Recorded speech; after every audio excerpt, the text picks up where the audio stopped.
The pizza box was already getting soggy by the time Corbin Hale reached the third-floor walk-up on Mercer Street. Rain hammered the old brick building hard enough to drown out traffic below. Water streamed off his red insulated delivery bag and pooled on the hallway tiles. His sneakers squeaked when he shifted his weight. It was close to 10:30, the end of a long Friday, and Corbin's shoulders felt like they'd been carrying bricks instead of takeout. He balanced the box against one hand and knocked. No answer. He checked his phone. Apartment 3B, paid online. He knocked again, harder. That was when he heard it. Not loud, not dramatic. Just a quiet sound tucked behind the storm. A child's voice. "Please." Corbin froze. For a second he thought he imagined it. The rain outside was relentless. The radiator in the hallway hissed. Somewhere downstairs a dog barked. Then he heard it again. "Please, help." If you believe in kindness and second chances, please like, comment, share, and subscribe to Kindness Corner. Corbin stood still, heartbeat suddenly louder than the weather.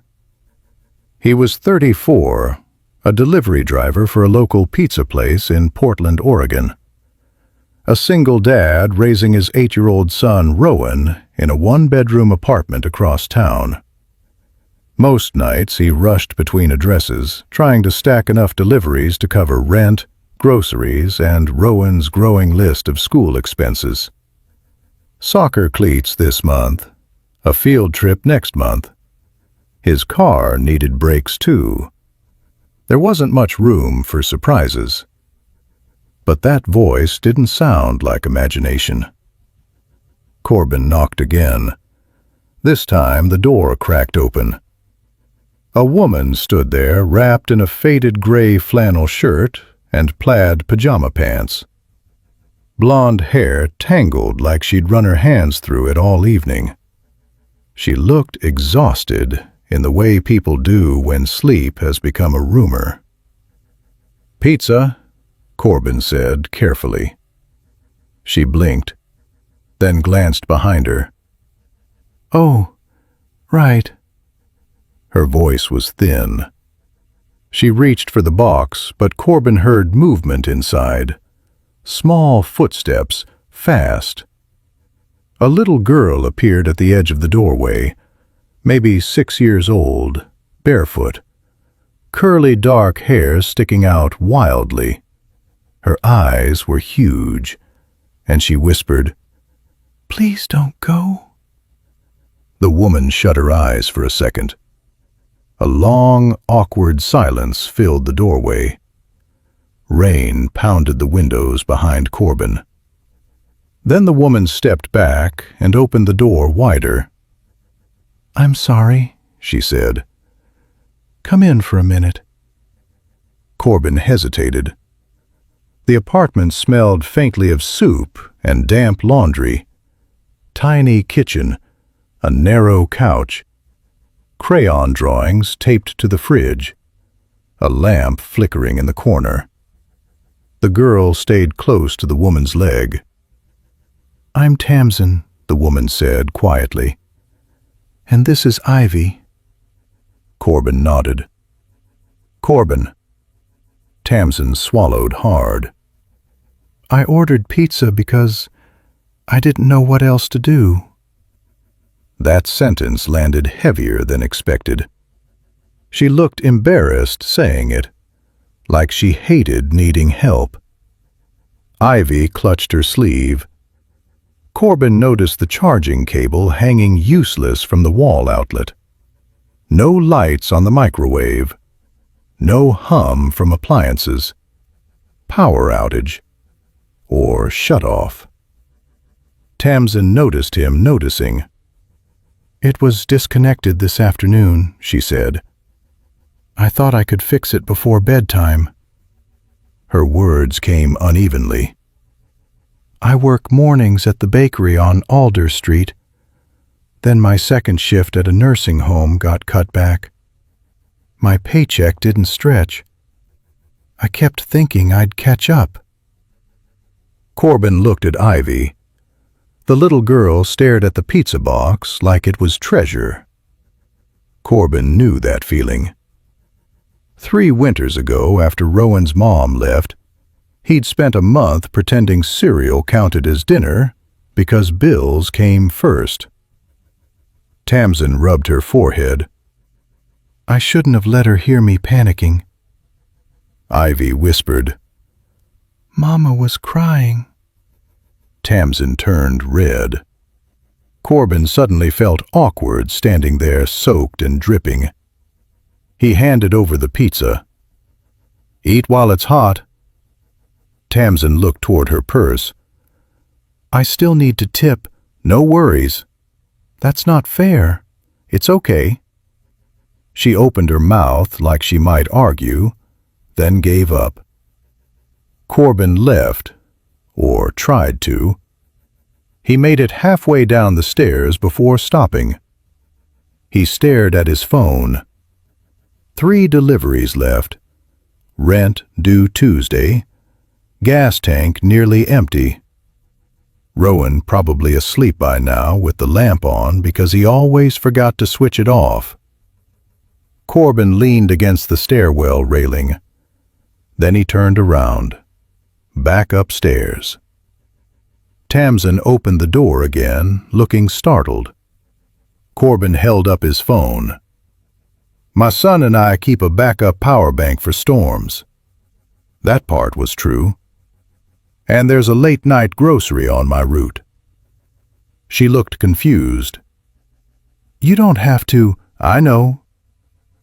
20 minutes later, Corbin returned with milk, bread, peanut butter, bananas, batteries, and a portable charger. Nothing fancy, just basics. Tamsin stared at the bags like she couldn't process them. Ivy smiled for the first time all night.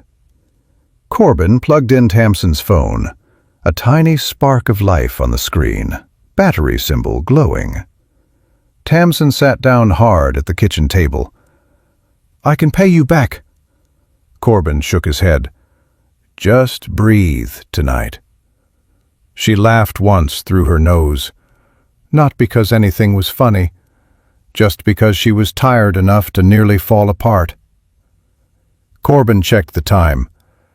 "I really do need to finish deliveries." Ivy tugged his sleeve. "Thank you, pizza man." That nearly broke him. Corbin smiled.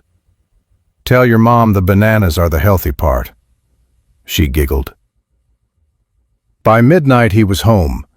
Rowan was asleep on the couch with a dinosaur book open on his chest. Corbin tucked him into bed, then stared at his banking app. He'd spent money he didn't really have, enough to make next week tighter. He felt nervous, but he also felt strangely calm. Saturday morning he forgot about it for a while. Then around noon the pizza shop got busy. Orders stacking, phones ringing. His manager shouted names over the ovens. Corbin grabbed an order and headed out. When he came back, Rowan was sitting on a stool near the counter coloring because school was out and his babysitter had canceled. And standing beside him, Tamsin. Fresh clothes, hair tied back, holding a paper bakery bag. Corbin stopped. Tamsin smiled awkwardly. "Ivy wanted to bring muffins." Rowan looked delighted. Blueberry, still warm. Tamsin set them down. "I called the electric company this morning. They gave me a hardship extension because I got my paperwork through." Corbin nodded. "That's good." "I also asked the bakery for extra hours." Corbin wiped flour from his sleeve. Tamsin glanced toward Rowan. "He your son?" "Yep." Rowan raised a muffin proudly. "This one's mine." That made Tamsin laugh for real.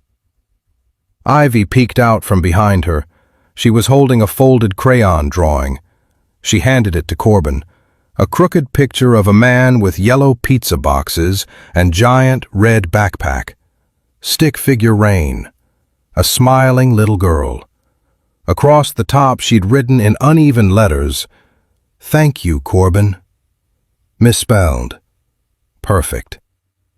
Corbin folded it carefully and tucked it in his jacket. Weeks passed. Portland rain came and went. Corbin delivered pizzas.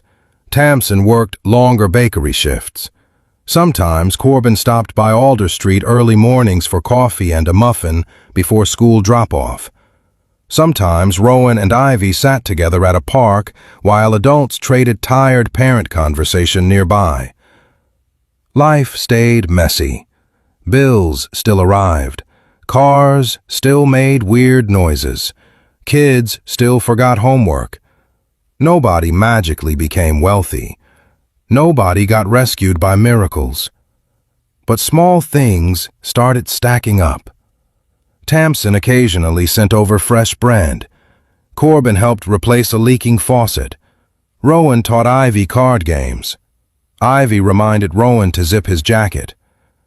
One rainy evening nearly 2 months later, Corbin picked Rowan up from school and found an envelope taped to his apartment door. Inside was a handwritten note. Corbin, the bakery owner found out what happened and offered me permanent hours. Ivy and I are okay now. Better than okay. You showed up on a night when everything felt heavier than I could carry. You didn't ask questions that made me feel smaller. You just helped.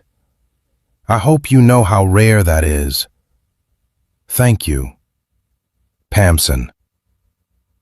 A grocery gift card was tucked inside. Corbin smiled. He almost protested out loud to an empty hallway. Then Rowan asked, "Who's it from?" "A friend." That night after dinner, Corbin taped Ivy's drawing to the fridge, right beside Rowan's spelling test.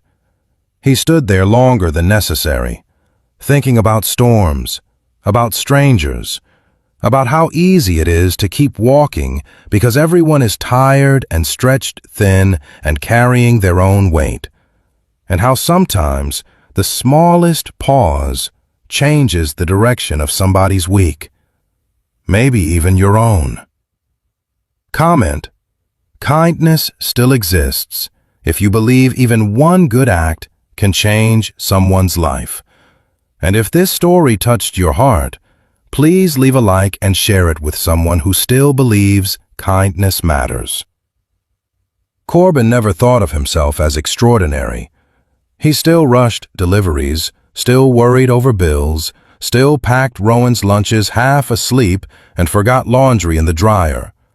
Tamsin still worked long mornings with flour on her sleeves, still hurried Ivy into school with untied shoelaces. Life stayed ordinary. And that was exactly what made it matter. Because kindness doesn't always arrive with big speeches or perfect timing. Sometimes it shows up soaked through in the rain, carrying pizza in one hand and groceries in the other.